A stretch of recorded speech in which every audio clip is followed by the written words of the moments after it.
প্রতিদিনের Rabindranath, powered by AKD ঘি, কো-স্পন্সর্ড by আবরণ। সুপ্রভাত। প্রতিদিনের রবীন্দ্রনাথে আপনাদের সবাইকে অনেক অনেক স্বাগত জানি।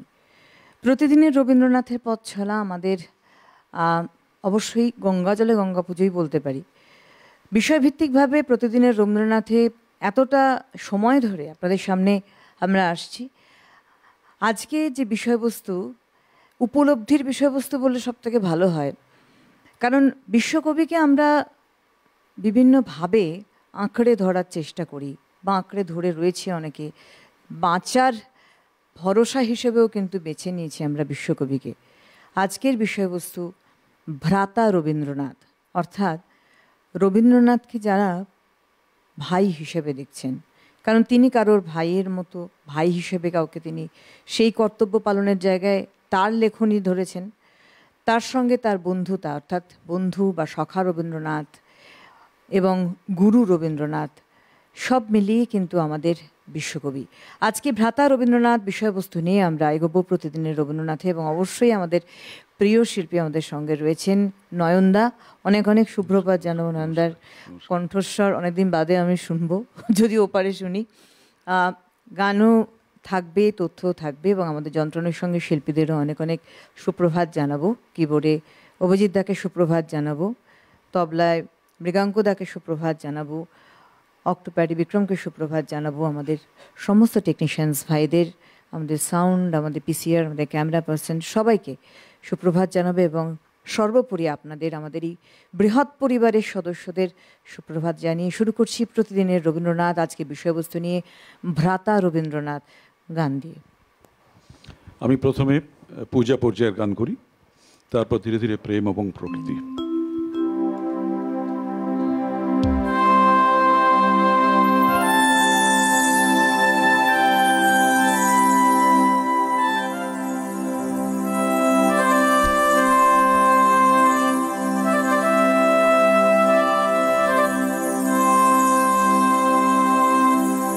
আজি প্রণমী তোমারে চলিব নাথ সংসার কাজে।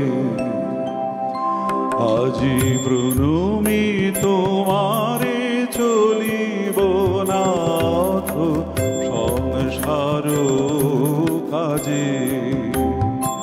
তুমি আমার নয়নে নয়ন রেখো, আমার নয়নে নয়ন রেখো অন্তর মাঝে। আজি প্রণমী তোমার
সকল কর্মে সকল মননে সকল হৃদয় তন্ত্রে যেন মঙ্গল বাজে আজি প্রণমী তোমারে চলিব নাথ সংসার কাজে তুমি আমার নয়নে নয়ন রেখো আমার নয়নে নয়ন রেখো অন্তর মাঝে আজি প্রণমী তোমারে চলিব নাথ সংসার কাজে।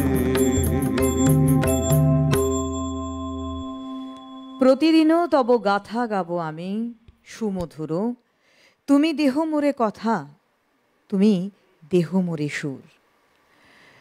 রবীন্দ্রনাথ আমাদের অনুভূতি, রবীন্দ্রনাথ আমাদের বাঁচার সত্তা, আমাদের লড়াই করার সবথেকে বড় সাহারা। ভ্রাতা রবীন্দ্রনাথ, ভাই, অর্থাৎ আমাদের জীবনে চলার পথে আমরা অনেক বাধা পাই, মানে একদম কাঁটায় ভরা আমাদের জীবন। কখনো সহজভাবে আমরা পথ এগিয়ে চলেছি, আর কখনো কিন্তু আমরা নানান রকম বাধার সম্মুখীন হচ্ছি। এই বাধা চোখে দেখার বাধা বললে খুব ভুল হবে। এই বাধা হচ্ছে আমাদের জীবনে চলার পথে আমাদের আভ্যন্তরীণ অনেক সমস্যা। বিশ্বকবির এই যে আমি আমার হাতে গীতবিতান, প্রতিদিনের রবীন্দ্রনাথের গীতবিতান আমাদের এখানে একটা বিশাল বড় সাহারা নন্দা। তার কারণ শুধুমাত্র এই অনুষ্ঠান বলে নয়, আজকে মানুষ যখন নানান রকম কষ্ট দুঃখে জর্জরিত হয়ে যান, এমনকি তার আনন্দের মুহূর্তটাও সবার আগে যদি তার বহিঃপ্রকাশ বলেন তা হচ্ছে রবীন্দ্রনাথ। ভাই হিসেবে অবশ্যই তিনি যেমন স্নেহপ্রবণ, সেই ব্যাখ্যায় যদি আমরা যাই, কারণ তার লেখনী, তার চিন্তাভাবনা, তার সৃষ্টি আমাদের হৃদয়ে সেই প্রলেপ দেয়, সেই স্নেহের প্রলেপ, যে প্রলেপে আমরা আমাদের সমস্ত ক্লেশ, সমস্ত দ্বিধা দ্বন্দ্ব আমরা ভুলে যাই। আমরা তখন তাকে সম্পূর্ণরূপে সাহারা মনে করি এবং আবার নতুন করে নতুন উদ্যমে এগিয়ে যাওয়ার চেষ্টা করি।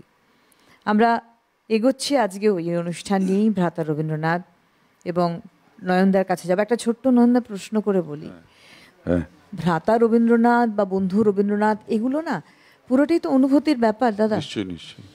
আপনি দীর্ঘ সময় ধরে এই মানে বিশ্বকবিকে নিয়ে চলছেন, আমি বলবো চেষ্টা করছি একদম একেবারেই তাই।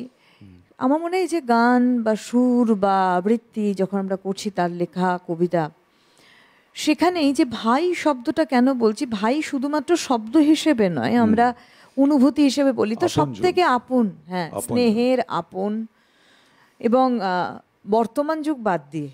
তাছাড়া কবিগুরুকে তার কম বয়স থেকেই তার দাদা এনারা যেভাবে ইনফ্লুয়েন্স করতে পেরেছিলেন, সেই ইনফ্লুয়েন্স তার মধ্যে কাজ করেছিল সারা জীবন ধরে।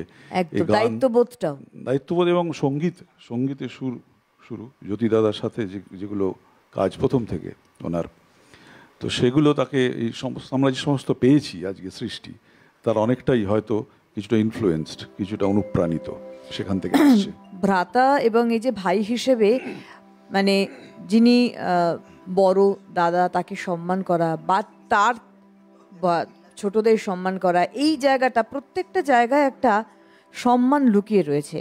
ভাই হিসেবে রবীন্দ্রনাথ দায়িত্বশীল ছিলেন। এক হচ্ছে তিনি যেমন গ্রহণ করেছেন, নয়নদা বলছেন একদম বাস্তব বিষয়, জ্যোতিরিন্দ্রনাথ ঠাকুর থেকে শুরু করে, এমনকি তার পরবর্তীকালে তার অবশ্যই সেই সৃষ্টিগুলোকে একসাথে বসে বেঁধে আরও মানুষের কাছে পৌঁছে দেওয়ার একটা কিন্তু প্রচেষ্টা সবসময় করেছেন। দাদা পিয়ানো বাজাচ্ছেন, ভাই লেখনী ধরেছেন, ইত্যাদি। আর একটি গানে যাব আমরা নয়নদা, তারপর আসবো। হ্যাঁ, গীতাঞ্জলির একটি গান। আমরা যেসব আলোচনা করছি এই অবস্থানটা নিয়েই আর কি। আমি বহু বাসনায় প্রাণপণে চাই, বঞ্চিত করে বাঁচালে মোরে।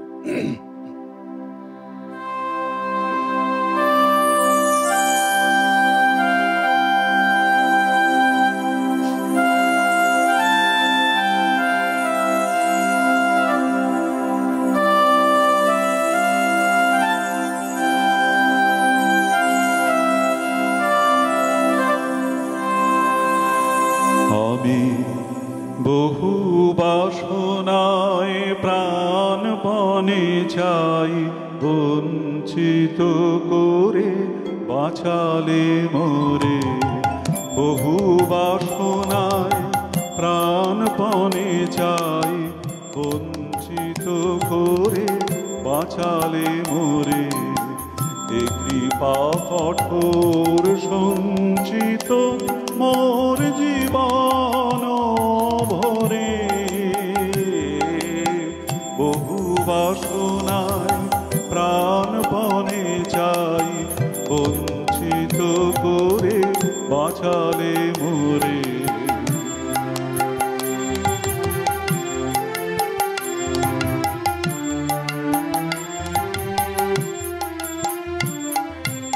না চাহিতে মোরে যা করেছ দান, আকাশ আলোক তনু মন প্রাণ। না চাহিতে মোরে যা করেছ দান, আকাশ আলোক তনু মন প্রাণ।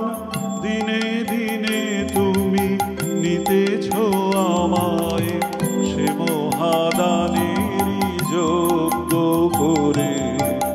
অতি ইচ্ছার সংকট হতে বাঁচায় মোরে। বহু বাসনায় প্রাণপণে চাই, বঞ্চিত করে বাঁচালে মোরে।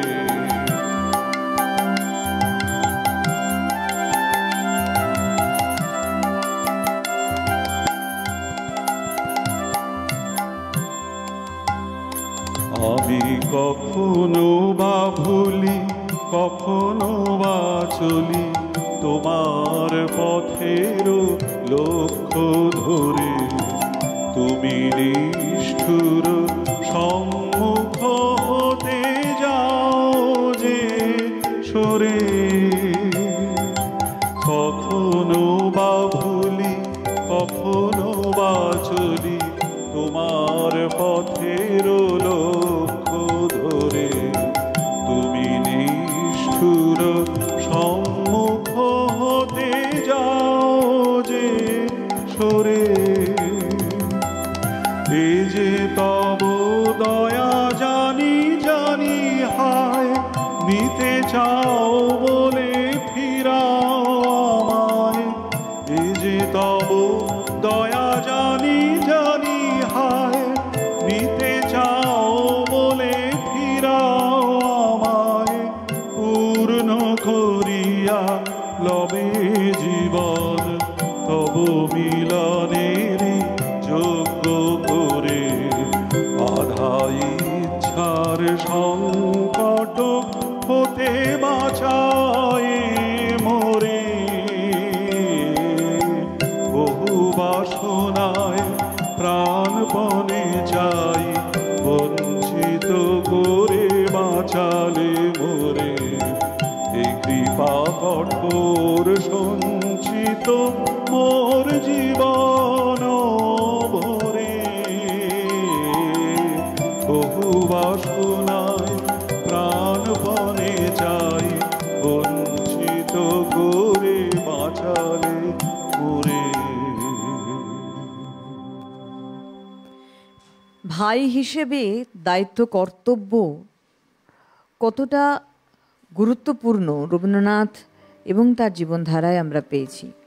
অবশ্যই দ্বিজেন্দ্রনাথ, সত্যেন্দ্রনাথ, জ্যোতিরিন্দ্রনাথ, সোমেন্দ্রনাথ, প্রথমত প্রত্যেক ভাই তাদের এবং যে গুণ, কেউ দার্শনিক তো কেউ কাব্য রচনায় শ্রেষ্ঠ।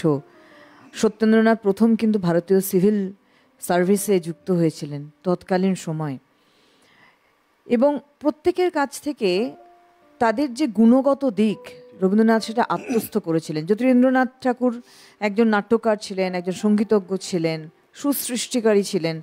তার কাছ থেকে যেমন তার এই সঙ্গীত বা তার এই সব থেকে কী বলবো, একটা পছন্দের এবং হৃদয়ের মানে আত্মিক টান থাকা এই জগৎ, সেই জগতের সঙ্গে যেমন যুক্ত হয়েছিলেন রবীন্দ্রনাথ।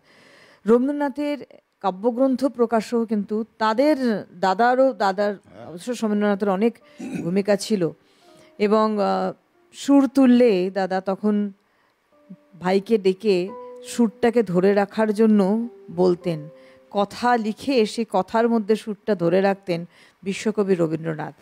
এটা তার পরিবারের বা পারিবারিক একটা সম্পর্কের বাঁধনই বলতে পারি। দুর্ভাগ্যবশত আমাদের যত সময় আমরা মানে আধুনিক হচ্ছি বলে দাবি করছি, তত হয়তো এই সম্পর্কগুলো বড় মলিন হয়ে পড়ছে।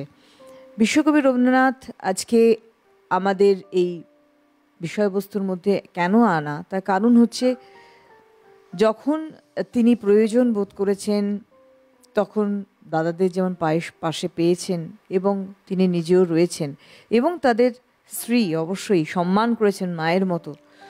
বহু মানুষ, বহু কষ্ট তিনি পেয়েছেন, অনেককে হারিয়েছেন, তার আপনজনদের তিনি হারিয়েছেন, তার সন্তান থেকে, তার স্ত্রী, মা থেকে শুরু করে দাদা, সমস্ত কষ্টকে তিনি কেন্দ্রীভূত করে অন্তরে জায়গা করে তিনি সৃষ্টিতে ঢেলে দিয়েছেন।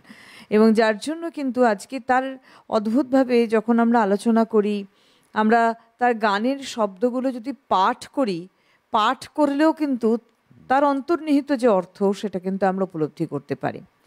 নয়নদার কাছে আবার যাবো আমরা। হ্যাঁ, আমি পূজা পূজার গানেই আছি। একটি এই ধরনেরই একটি গানের সিলেকশন আমি খুঁজে পেয়েছি, আমি চেষ্টা করছি সেটি করবার আমাদের আলোচনা ভিত্তিক।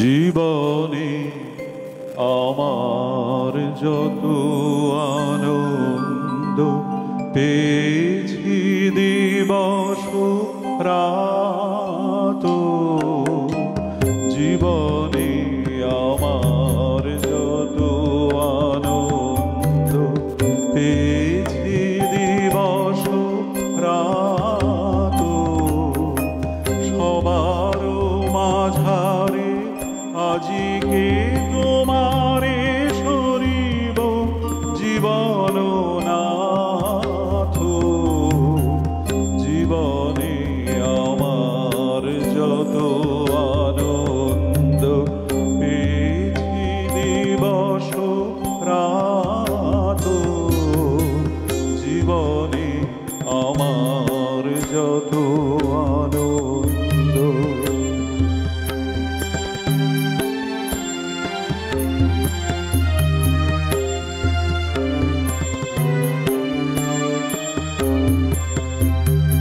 যেদিন তোমার জগত নিরখি হরষে পরানো উঠেছে পুলকি, যেদিন তোমার জগত নিরখি হরষে পরানো উঠেছে পুলকি, সেদিন আমার নয়নে হয়েছে তোমারি নয়ন পাত, জীবনে আমার যত আনন্দ পেয়েছি দিবস রাত, জীবনে আমার যত আনন্দ।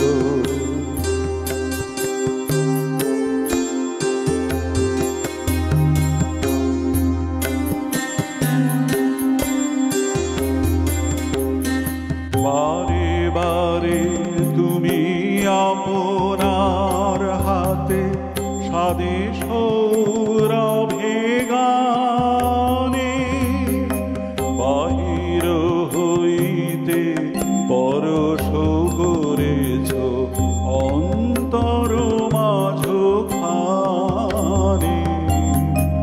বারে বারে তুমি আপনার হাতে সাদে সৌরভে গানে, বাহির হইতে পরশ করেছ অন্তর মাঝখানে,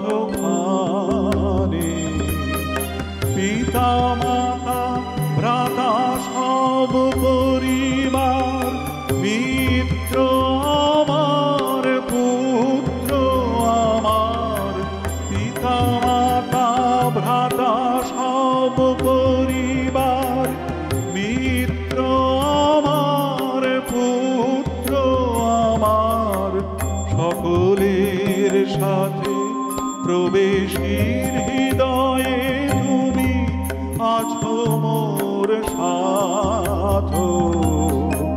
জীবনে আমার যত আনন্দ পেয়েছি দিবস রাত, সবার মাঝারে আজিকে তোমারে শরীব জীবন নাথ।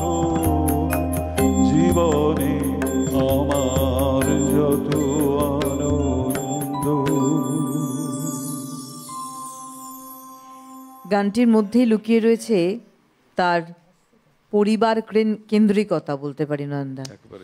তার কারণ যেটা এখন আমাদের কাছে একটু আগে বললাম বড় মলিন হয়ে যাচ্ছে, পরিবারের বাঁধুনি, পরিবারের সঙ্গে যে এক নারীর টান এবং সে তাকে বজায় রাখা, তার মনের আনন্দ সেখান থেকে পাওয়া প্রতিটা মানুষের, এটা কিন্তু তিনি তার লেখনীতে ধরেছিলেন।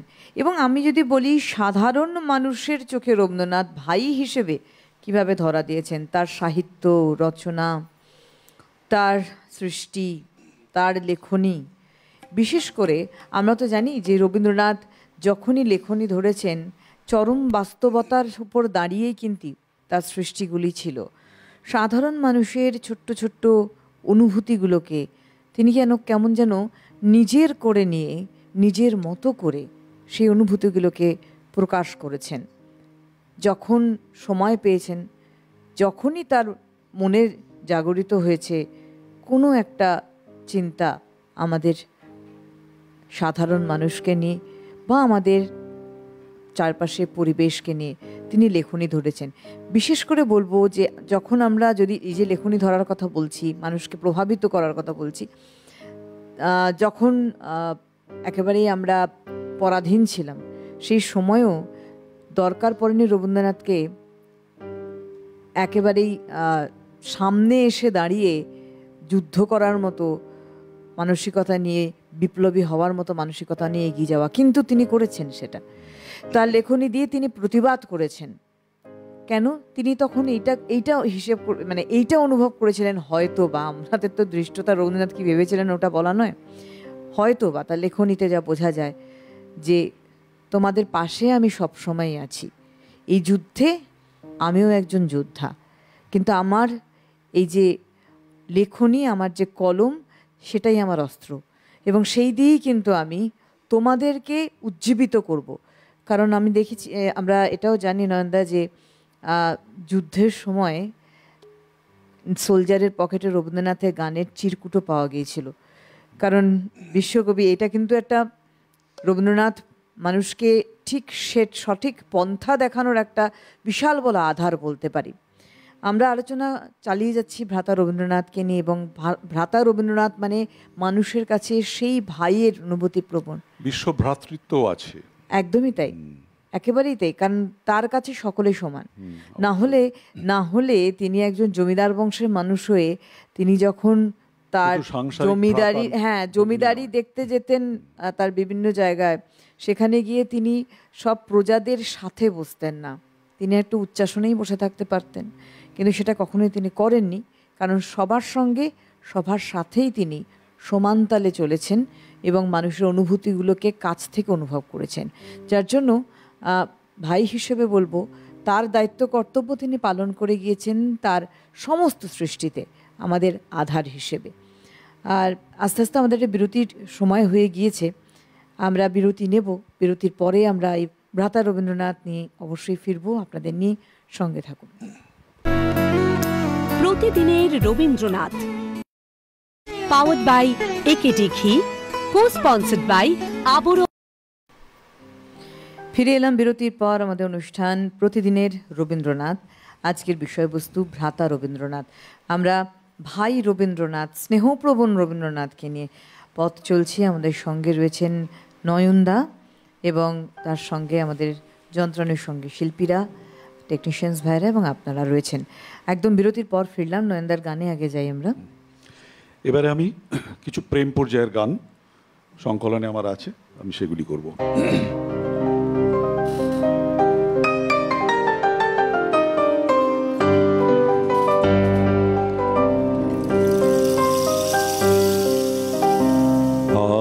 আজি সাঁঝের যমুনায় গো,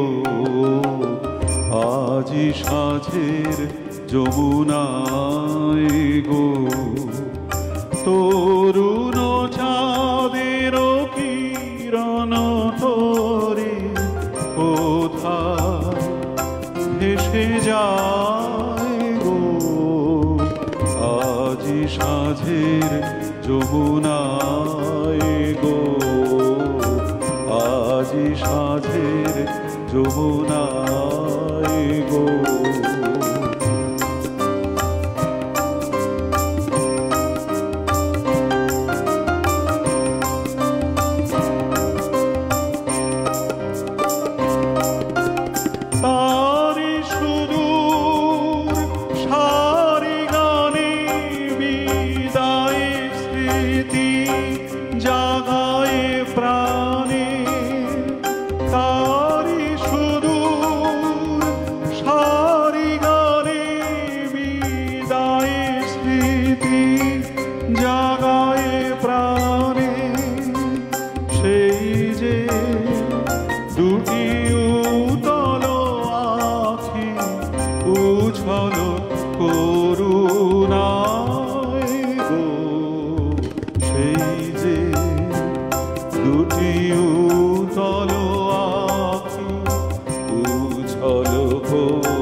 আজ মনে মোর যে সুর বাজে, কেউ তা শোনে নাই কি,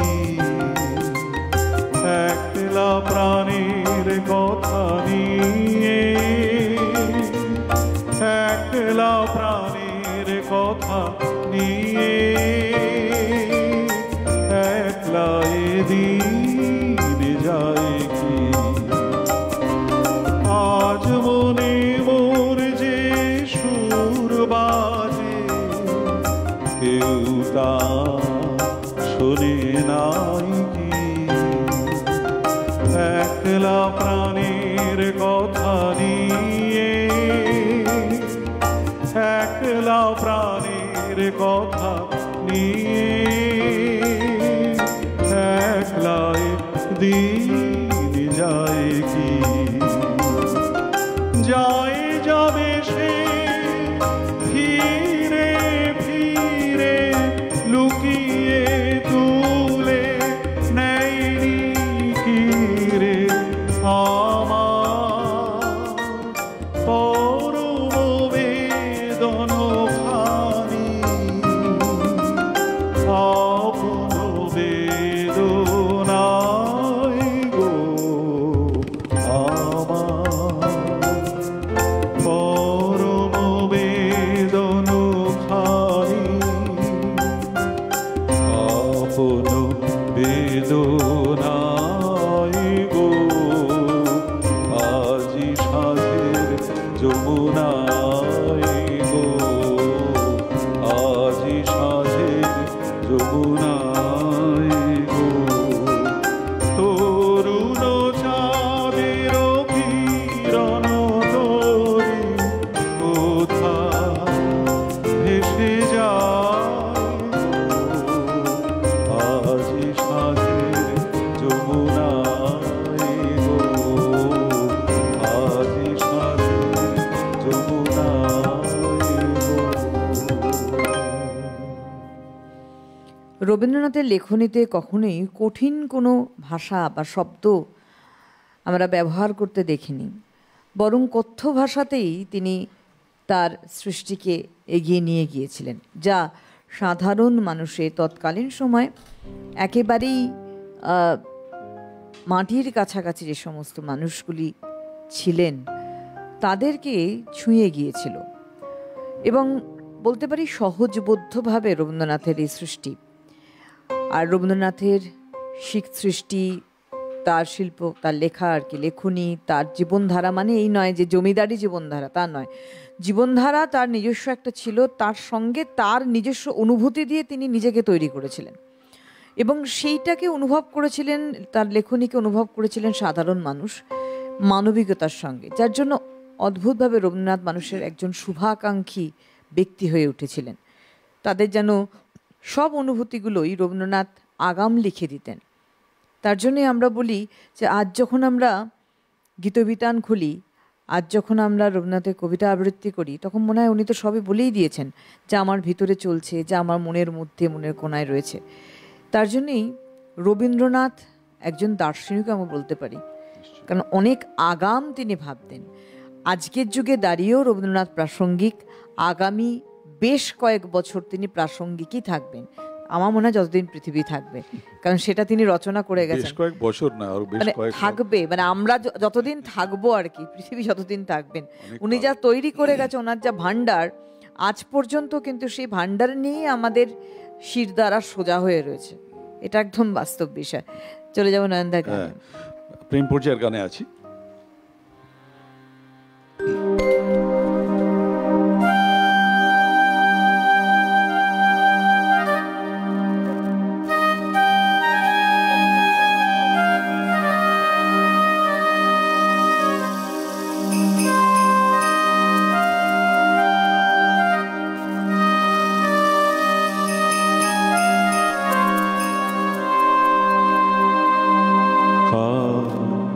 রাতের বেলা আনেলো মোর মনে, কাল রাতের বেলা আনেলো মোর মনে, তখন তুমি ছিলে না গো, ছিলে না, তখন তুমি ছিলে না মোর সনে, কাল রাতের বেলা গানিল মোর মনে।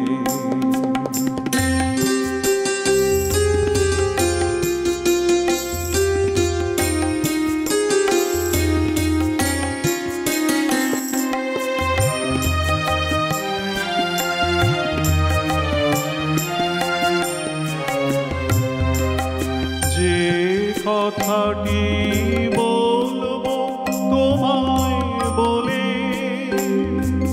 কাটলো জীবন নীরব চোখের জলে,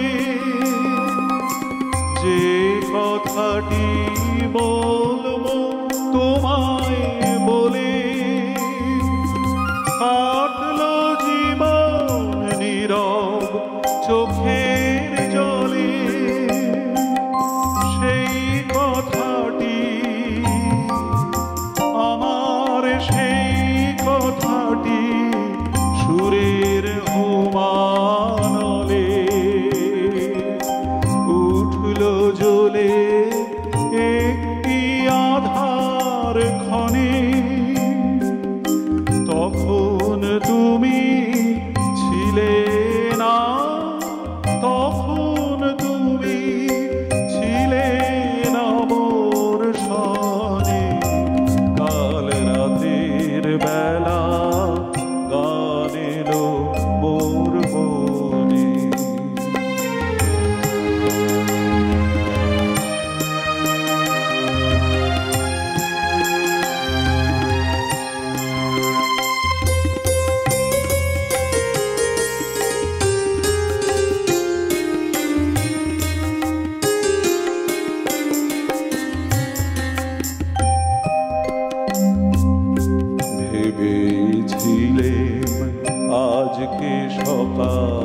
হলে সেই কথাটি,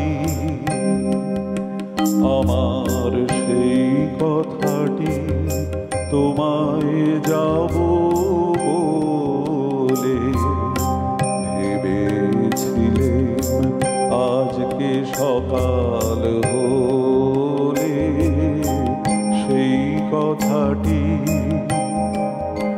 আমার সেই কথাটি তোমায় যাব বলে ফুলের উদাস সুবাস বেড়ায় ঘুরে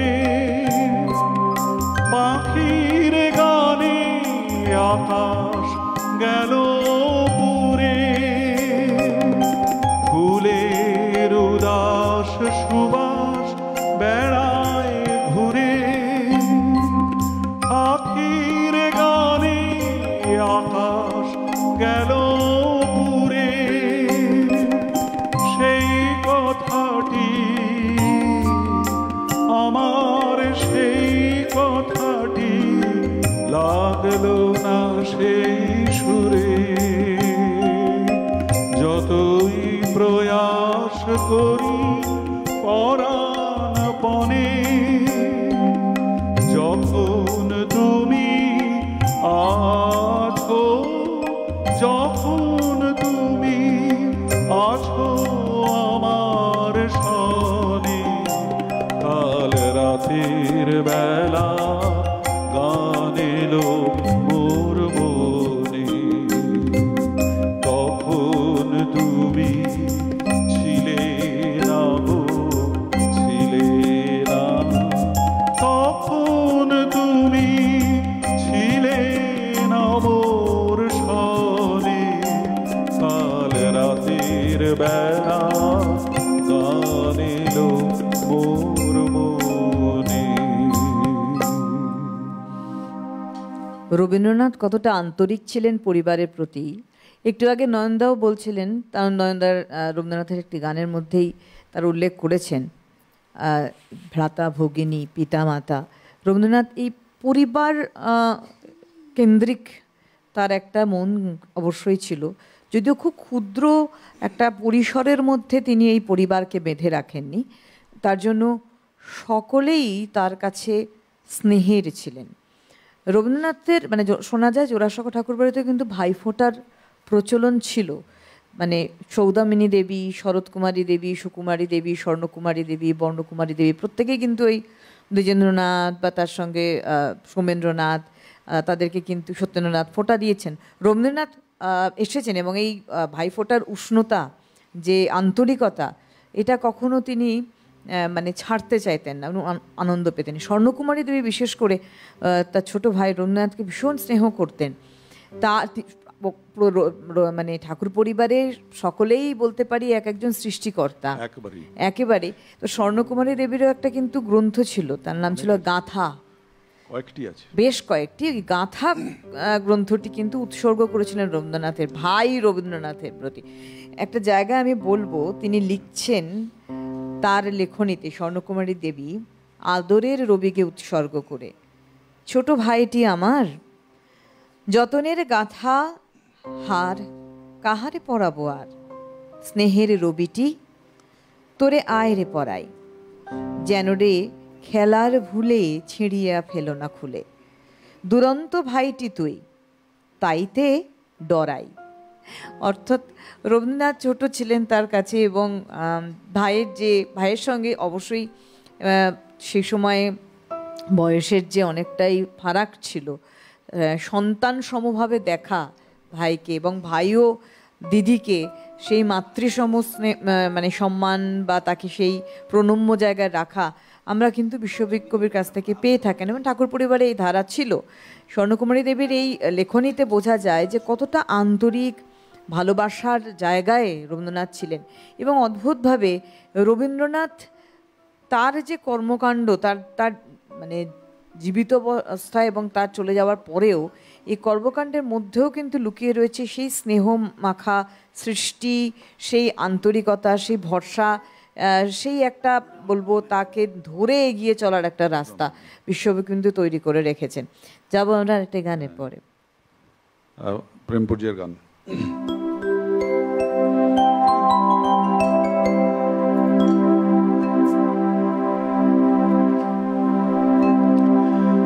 কেন আমায় পাগল করে যাস ওরে চলে যাওয়ার দল, কেন আমায় পাগল করে যাস আকাশে বয় বাতাস উদাস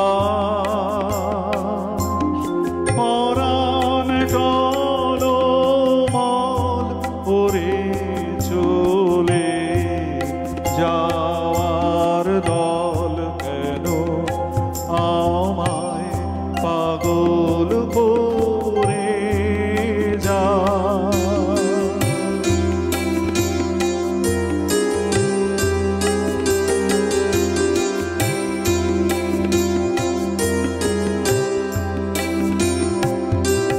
প্রভাত তারা দিশাহারা শরৎ মেঘের ক্ষণিক ধারা, প্রভাত তারা দিশাহারা শরৎ মেঘের ক্ষণিক ধারা, স্বভাভাঙার শেষ বিনাতে তন লাগে চঞ্চল ওরে চলে যাওয়ার দল, কেন আমায় পাগল করে যাস।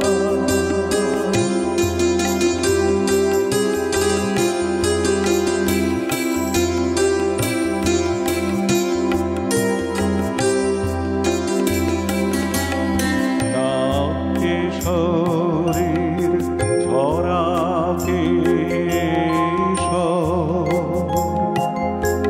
তুলার সাথে বিতা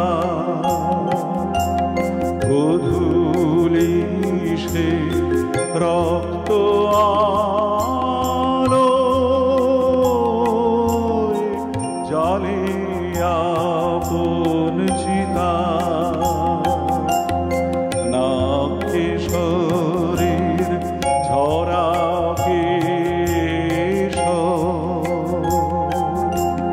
ধুলার সাথে মিতা গধূলি সে রক্ত আলো জালে আপন চিতা, হাওয়ায় ঝরায় পাতা আমলকি বন মরণ মাতা, শীতের হাওয়ায় ঝরায় পাতা আমলকি বন মরণ মাতা, বিদায় বাঁশির সুরে বিধুর সাঝের দিগঞ্চল ওরে চলে যাওয়ার দল, কেন আমায় পাগল করে যাস ওরে চলে যাওয়ার দল, কেন আমায় পাগল করে যাস। 1939 সাল, ঠাকুর পরিবারে রবীন্দ্রনাথের ছোটদি বর্ণকুমারী দেবী এবং রবীন্দ্রনাথ এই দুজনই ওই সময় জীবিত মাত্র, বাকি ভাই বোনেরা কেউই আর পৃথিবীতে নেই। এই পৃথিবীর মায়া ত্যাগ করে তারা পরলোক গমন করেছেন। কিন্তু এই যে ভাইফোঁটা, আমরা ভাইফোঁটার উৎসব পালন করি, কিন্তু এই উৎসবের মধ্যে লুকিয়ে রয়েছে কিন্তু এক ভাইকে সমস্ত বিপদ থেকে রক্ষা করার এক প্রতিশ্রুতি, আর ভাইয়েরও উল্টো সেই প্রতিশ্রুতি দিদি হোক বা বোন হোক তাদেরকে রক্ষা করার প্রতিশ্রুতি। এ এক অদ্ভুত মেলবন্ধন।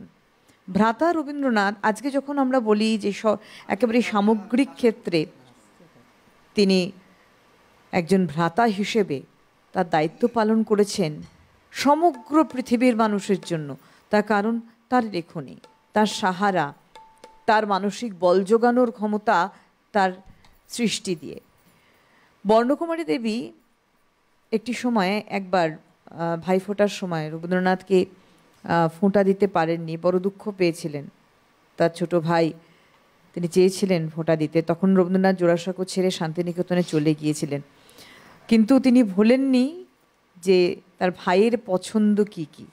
সেই পছন্দের জিনিস এনে একজন তার এক পরিচিত লোককে দিয়ে রবীন্দ্রনাথের কাছে সেগুলো পাঠিয়েছিলেন, এবং ধান দুব্য একসঙ্গে দিয়ে পাঠিয়েছিলেন রবীন্দ্রনাথের কাছে। শুধু পাঠাননি তা নয়, তিনি লিখেছিলেন। তখন রবীন্দ্রনাথ বিশ্বকবি হয়ে গিয়েছেন, বিশ্বকবি রবীন্দ্রনাথ তিনি তখন হয়ে গিয়েছেন। পাঠিয়ে ছোট্ট করে লিখেছিলেন যে ভাই আমার, আমাকে কোনো প্রণামই দিতে হবে না, আমি তোমাকে যা দিলাম তুমি গ্রহণ করো, শুধু এই আক্ষেপই রয়ে গেল যে তোমাকে ফোঁটাটা দিতে পারলাম না। কি লিখেছিলেন বর্ণকুমারী দেবী চিঠিতে একটু বলি, এগুলো এক একটা ইতিহাস তো পড়তেও ভালো লাগে। 27শে কার্তিক 1346 সন লিখলেন বর্ণকুমারী দেবী তার ভাই রবীন্দ্রনাথকে চিঠি। ভাইটি আমার, শুনলুম তুমি জোড়াসাঁকোয় এসেছ, সেইখানে গিয়ে ভাইফোঁটা দেব ভেবেছিল, কিন্তু হলো না। বিকেলে লোক পাঠালুম জানতে, সে এসে বললে তিনি সকালে চলে যাবেন। ধীরেন নামে একজন চেনা লোক পেলুম, তাকে দিয়েই সব আনিয়ে পাঠালুম, কবির যা প্রিয় জিনিস তাই দিলুম। আমি বড়, তোমায় কিছু পাঠাতে হবে না, আশা করি তুমি ভালো আছো, ধান দুর্বা ফুল দিয়ে আশীর্বাদ করলাম, কিন্তু দেখা হলো না, এই দুঃখ। ইতি বর্ণ। রবীন্দ্রনাথ লিখছেন তার ছোটদি ভাইয়ের চিঠির প্রত্যুত্তরে, শ্রীচরণেষু ভাই ছোটদি, তোমার ভাইফোঁটা পেয়ে খুশি হয়েছি। আমাদের ঘরে ফোঁটা নেবার জন্যে ভাই কেবল একটি মাত্র বাকি, আর দেবার জন্য আছেন এক দিদি। নন্দিনী তোমার প্রতিনিধিত্ব করেছে, আমার প্রণাম গ্রহণ করো। ইতি তোমার রবি। একটা কথা অবশ্যই বলে দিই, সেই সময় 1940 সালে রবীন্দ্রনাথ ভাইফোঁটার শেষবার কিন্তু পেয়েছিলেন, এবং সব থেকে ওই যে বললো না নন্দিনী তোমার দায়িত্ব পালন করেছিলেন, এটা বলার কারণ হচ্ছে মানে গুরুদেব রবীন্দ্রনাথ সেবারে ফোঁটা হয়তো বর্ণকুমারী দেবীর কাছকে নিতে পারেননি, কিন্তু রথীন্দ্রনাথের যে পালিত কন্যা ছিলেন আর কি, তিনি নাতনি আর কি, নাতনির কাছ থেকে ফোঁটা নিয়েছিলেন। যাই হোক, আমরা এগোবো এক এক করে, এবং আপনারাও কিন্তু আমাদের এই অনুষ্ঠানের সঙ্গে রয়েছেন। প্রতিদিনের রবীন্দ্রনাথে ভ্রাতা রবীন্দ্রনাথ, আজকে বিষয়বস্তুটা একটু অন্যরকম ঠিকই, কিন্তু যদি অনুভব করেন ভাই হিসেবে রবীন্দ্রনাথ, স্নেহপ্রবণ হিসেবে রবীন্দ্রনাথ আমাদের কতটা ছত্রছায়ায় রেখেছেন এ যাবৎ কাল পর্যন্ত, এবং আগামী অনেক যুগ পর্যন্ত থাকবেন। আমাদের একটা ছোট্ট বিরতির সময় হয়ে গিয়েছে, আমরা ফিরব অবশ্যই বিরতির পরে আমাদের অনুষ্ঠান নিয়ে। সঙ্গে থাকুন।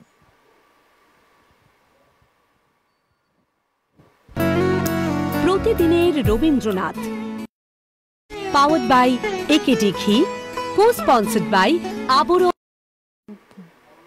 ফিরে এলাম বিরতির পর আমাদের অনুষ্ঠান প্রতিদিনের রবীন্দ্রনাথ। আমরা আজকে যে বিষয়বস্তু নিয়ে চলছি তা হচ্ছে ভ্রাতা রবীন্দ্রনাথ। ভাই হিসেবে বিশ্বকবিকে যখন আমরা দেখছি সেই দৃষ্টিকোণ থেকে, এবং তিনিও যে ভাই ছিলেন সেই সময় ঠাকুর পরিবারের কি পরিস্থিতি এবং তিনি কতটা স্নেহপ্রবণভাবে কাজ করেছেন, আন্তরিকভাবে তিনি সাহারা হয়েছেন পরিবারে এবং তার সঙ্গে সঙ্গে গোটা বিশ্বের। আমরা নয়নদার সঙ্গে পথ চলছি, নয়নদার সুন্দর কণ্ঠস্বরে গান শুনছি, বলিষ্ঠ কণ্ঠস্বরে গান শুনছি। বিরতির পর ফিরলাম, গানে যাই।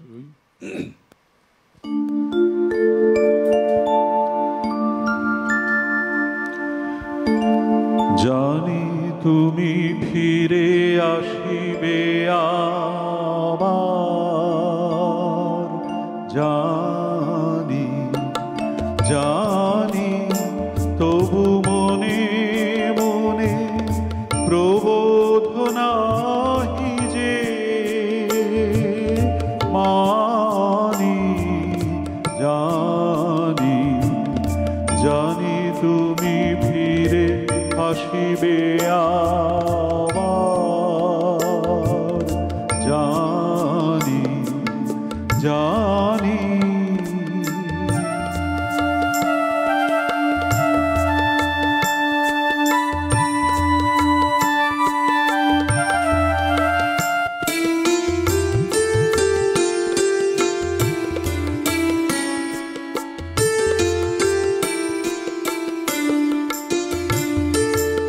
বিদায় লগনে ধরিয়া দুয়ার, তাই তো তোমায় বলি বারবার, ফিরে এসো ফিরে এসো এসো বন্ধু আমার, বাষ্পী ভালো বাণী জানি জানি তুমি ফিরে আসিবে আবার, জানি জানি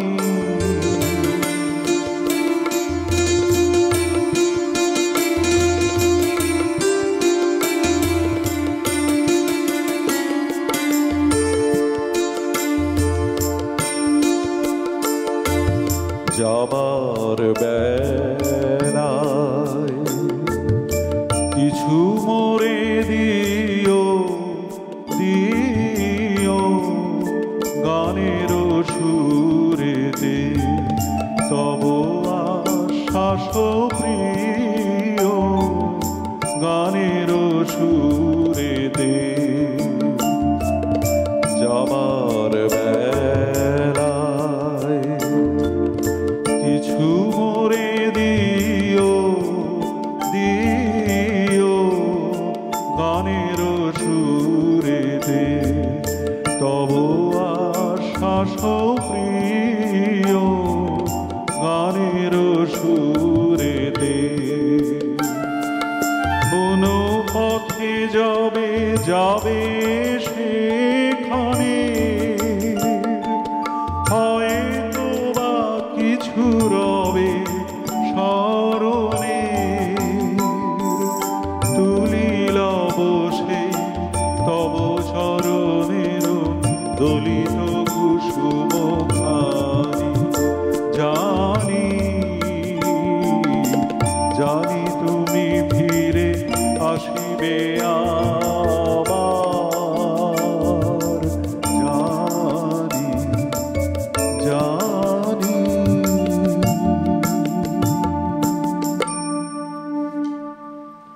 আমাদের একজন বন্ধু রয়েছেন, দেখে নেব। নমস্কার, সুপ্রভাত। সুপ্রভাত সুবর্ণা ম্যাডাম। নমস্কার দাদা। এবং সুপ্রভাত জানাই আজকে শিল্পী নয়ন বাবু এবং আমার প্রিয় যন্ত্রশিল্পীদের সুপ্রভাত জানিয়ে আমি আশিস চক্রবর্তী সল্টলেক থেকে বলছি। বলুন দাদা। প্রথমে বলি নয়ন বাবু খুব সুন্দর গাইছেন। আপনি বিশ্ব ভ্রাতৃত্বের একটি কথা বললেন। দেখুন আমি সাবজেক্টের ভিতর থেকে দু একটা কথা বলি যে স্বাধীনতা আন্দোলনের সময় বঙ্গভঙ্গের সময় রবীন্দ্রনাথ কিন্তু সমস্ত স্বাধীনতার বিপ্লবীদের পাশে ভ্রাতার মতোই দাঁড়িয়েছিলেন এবং গিরিডি থেকে তিনি 20টির বেশি গান দেশাত্মবোধক গান রচনা করে পাঠিয়েছিলেন এবং সেই সমস্ত গানের মধ্যে থেকে একটি গানের অনুরোধ আমি আপনাকে করে যাচ্ছি, যদি রামপ্রসাদের সুরে এই গানটা হয়, আমরা মিলেছি আজ মায়ের ডাকে অথবা বাংলার মাটি বাংলার জল। যা হোক, দেখুন অতিশয় এবং বিভিন্ন দুর্গম এলাকাতে গিয়ে সুবর্ণা ম্যাডাম আপনি একটু আলোচনা করেছেন যে রবীন্দ্রনাথ কিন্তু দুস্থ দরিদ্র মানুষদের পাশে ভাইয়ের মতোই দাঁড়িয়েছিলেন। তার এই নোবেল প্রাইজের একটা বিশাল অঙ্কের টাকা দুর্গম প্রতিষ্ঠানের গ্রামীণ ব্যাংকে তিনি দিয়েছিলেন যাতে কৃষকরা মহাজনদের হাত থেকে রক্ষা পেতে পারে। এটা একটা দীর্ঘ আলোচনা, আপনি আলোচনা এগিয়ে নিয়ে চলুন। ভীষণ ভালো লাগছে, তথ্য এবং গানে আমরা সমৃদ্ধ হচ্ছি। রইলাম সাথে। অনেক ধন্যবাদ আশিস দা, আমাদের সঙ্গে থাকুন। একদম বাস্তব, আসলে ভাই হিসেবে সবসময় দায়িত্ব কর্তব্য পালনে আর একেবারেই এগিয়েছিলেন রবীন্দ্রনাথ।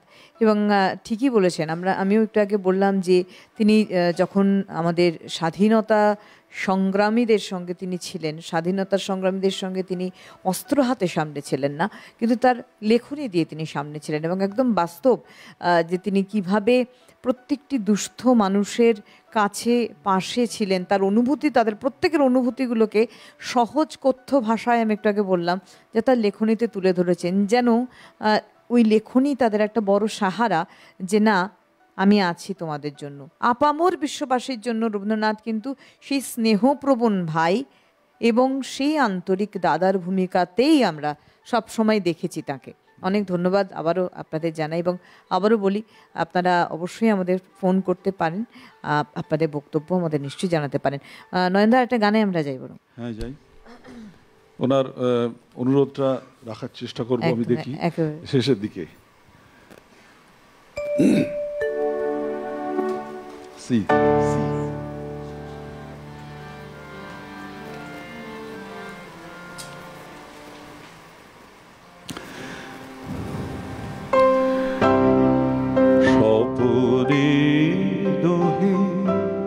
ছিনুকি মোহে জাগার বেলা হলো, যাবার আগে শেষ কথাটি বলো বলো, স্বপনে দোহে ছিনুকি মোহে জাগার বেলা হলো।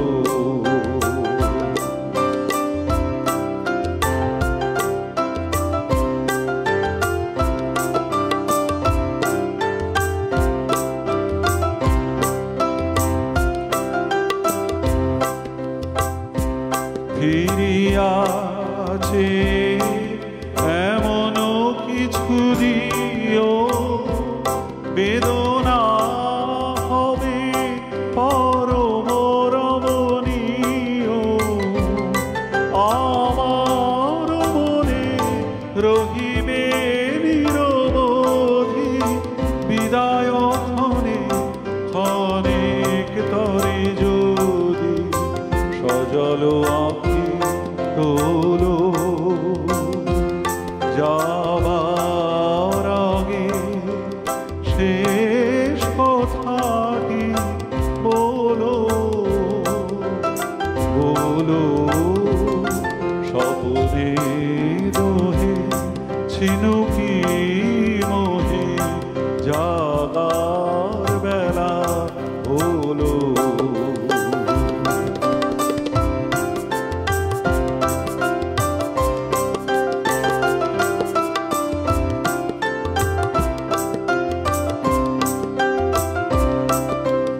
নিমেষহারা এ সুখ তারা এমনি উষাকালে উঠিবে দূরে বিরহাকাশ ভালে।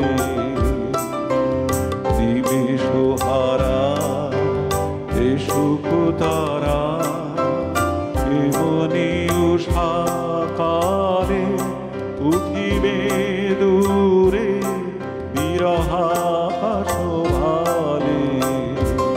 রজনী শেষে এই যে শেষ কাদা, বিনার তারে পড়িল তাহা বাধা,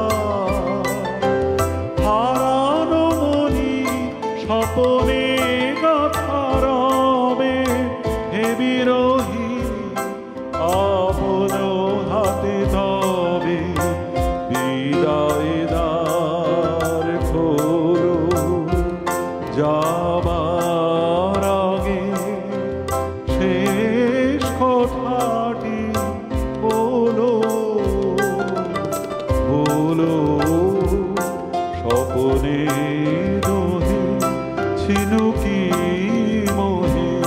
জাগার বেলা হলো।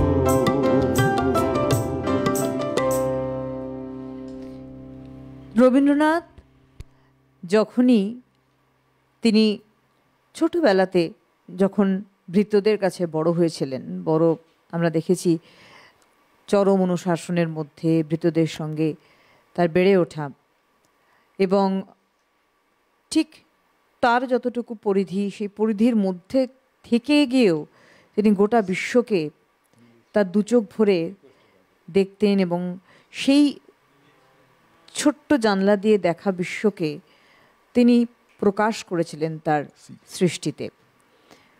রবীন্দ্রনাথ ভৃত্যদের কাছেও কিন্তু তিনি বলতেন যে সবার কাছে শেখা যায়।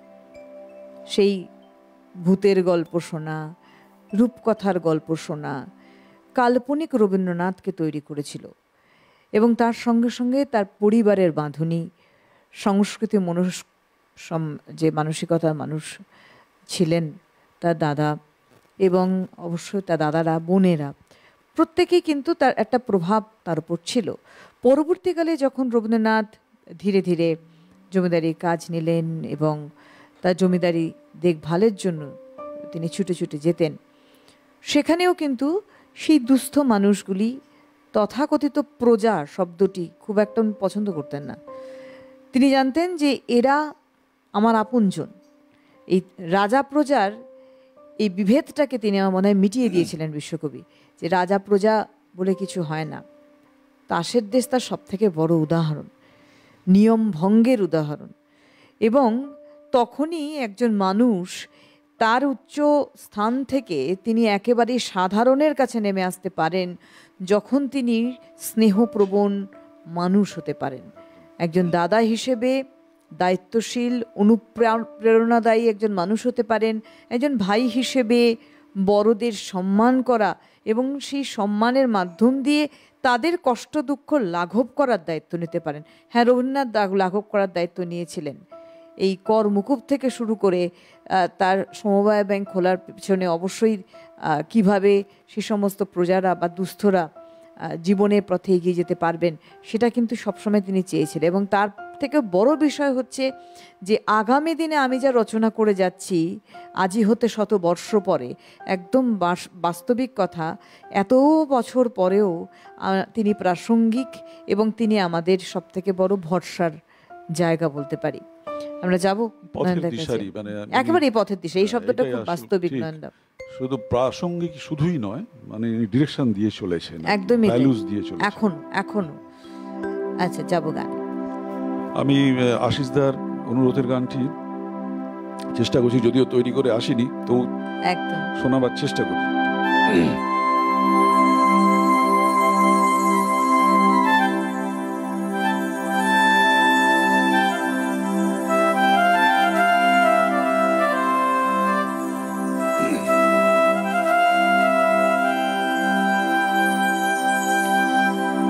আমরা মিলেছি আজ মায়ের ডাকে, মিলেছি আজ মায়ের ডাকে, ঘরের হয়ে পরের মতন ভাই ছেড়ে ভাই কদিন থাকে, মিলেছি আজ মায়ের ডাকে, আমরা মিলেছি আজ মায়ের ডাকে।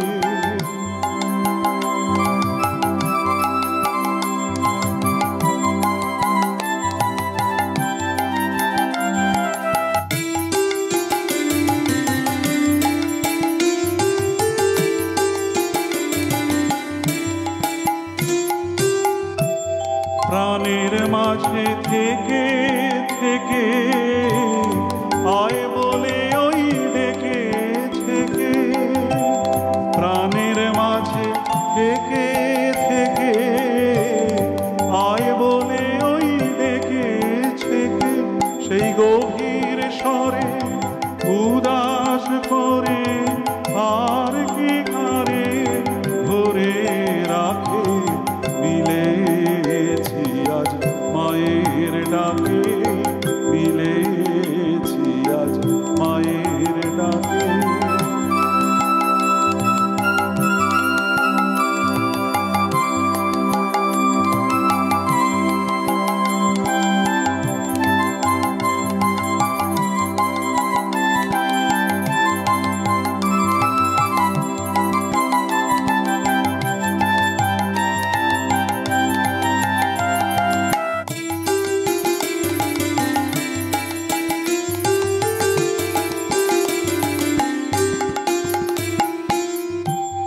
যেথায় থাকি যে যেখানে বাঁধন আছে প্রাণে প্রাণে, যেথায় থাকি যে যেখানে বাঁধন আছে প্রাণে প্রাণে, সেই প্রাণের টানে টেনে আমি সেই প্রাণের বেদন জানে না কে।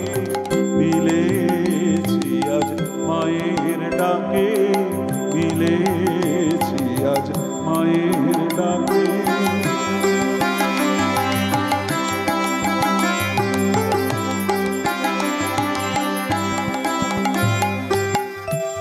মান অপমান গেছে ঘুচে, নয়নের জল গেছে মুছে, মান অপমান গেছে ঘুচে, নয়নের জল গেছে মুছে, সেই নবীন আসে সকল ভাসে ভাইয়ের পাশে, ভাইকে দেখে বলেছি আজ মায়ের ডাকে, মিলেছি আজ মায়ের ডাকে।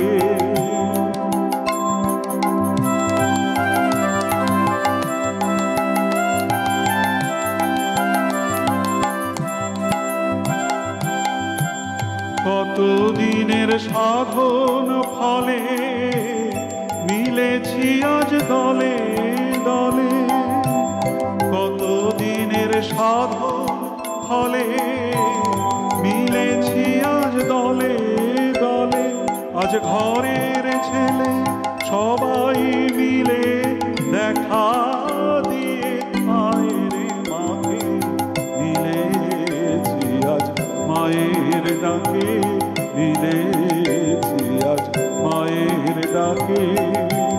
ঘরের হয়ে পরের মতন ভাই ছেড়ে ভাই কদিন থাকে, মিলেছি আজ মায়ের ডাকে, আমরা মিলেছি আজ মায়ের ডাকে।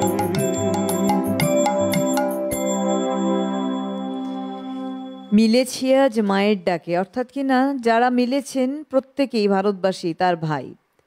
তিনি কিন্তু ভাই হিসেবেই প্রতিষ্ঠিত নিজেকে করেছিলেন। তার সাহিত্য, তার দর্শন, তার জাতীয়তাবাদী চেতনাকে একত্রিত করে সাধারণ মানুষ অর্থাৎ ভারতবাসীর মধ্যে একতা, আত্মমর্যাদা বোধ, ঐক্যবদ্ধতার বীজ বপন করেছিলেন। জাতীয়তাবাদীর এই যে চেতনা, তা একটা সামগ্রিক বিশ্বজনীন মানবতাবাদের একটা উদাহরণ বলতে পারি, এবং অবশ্যই আত্মনির্ভরতাও বলতে পারি। বিশ্বকবি ভ্রাতা হিসেবে সেই আত্মনির্ভরতার নাম বিশ্বকবি প্রমাণ করেছেন যে তিনি সকলের, সবার এবং সকলেই তার তরেই রয়েছেন। তার সৃষ্টিতে এই সমুদ্রে আমরা এক বিন্দু জলও যদি তুলতে পারি, সেটাও আমাদের কাছে একটা নির্দিষ্ট সমুদ্রের মতোই, যা বিন্দু বিন্দু করে এক মহাসমুদ্রের আকার নিয়েছে। আমরা ধীরে ধীরে অনুষ্ঠানে একদম শেষ লগ্নে চলে এসেছি। আজকে প্রতিদিনের রবীন্দ্রনাথের বিষয়বস্তু ভ্রাতা রবীন্দ্রনাথ নিয়ে, আর নয়নদার সঙ্গে অবশ্যই আমরা পথ চলছি গানে এবং কথাতেও। নয়নদাও খুব বাস্তবিক কথা বলেছেন, রবীন্দ্রনাথ পথপ্রদর্শক। শেষ গানে যাব, তার আগে নয়নদাকে অনেক অনেক ধন্যবাদ আমাদের অনুষ্ঠানে আসার জন্য। আবারও নয়নদা সবসময় আমাদের পরিবারের সদস্য আসেন। আমি তো যুক্তই, আমার তরফ থেকে আন্তরিক শুভেচ্ছা রইল সকলের জন্য, যারা বাজিয়েছেন, যারা ক্যামেরার পিছনে রয়েছেন, আপনাকে একেবারেই তাই, অনেক ধন্যবাদ। এবং আমাদের যন্ত্রণার সঙ্গে শিল্পীদেরও অনেক ধন্যবাদ, টেকনিশিয়ানস ভাইদের ধন্যবাদ, আপনাদের ধন্যবাদ জানিয়ে নয়নদার শেষ গানে আমরা যাব, গানে গানে নেব বিদায় অনুষ্ঠান থেকে। এটি হলো একটি প্রকৃতির গান। আমাদের তো এখন শীতের একটা হাওয়া এসে গেছি, তো শীতের একটি গান আমি গাইছি।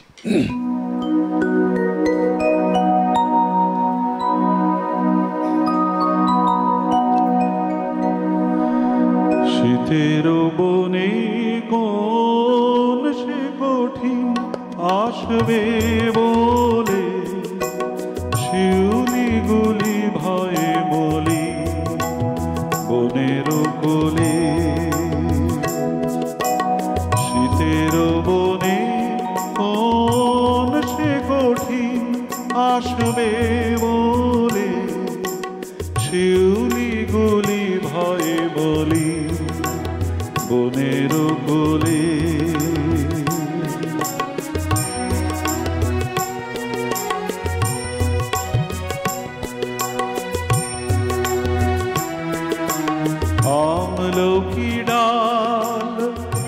সাজলো কাঙাল খসিয়ে দিল পল্লব জাল আমলকি ডাল সাজলো কাঙাল খসিয়ে দিল পল্লব জাল কাশের হাসি হাওয়ায় হাওয়ায় ভাসি যায় যে চলে শিউলি গুলি ভয়ে বলি বনের কোলে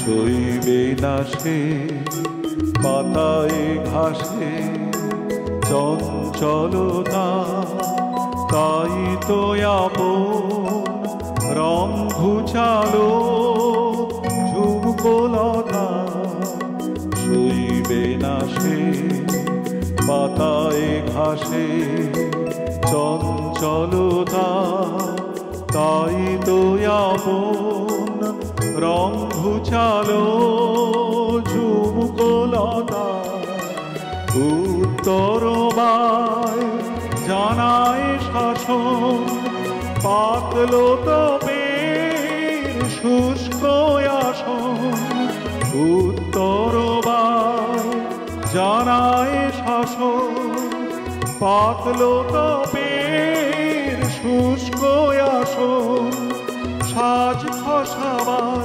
হায় এই লীলাকার অট্টরলে শিউলি গুলি ভয়ে বলি বনের কোলে শীতের বনে কোন সে কঠিন আসবে বলে শিউলি গুলি ভয়ে বলি বনের কোলে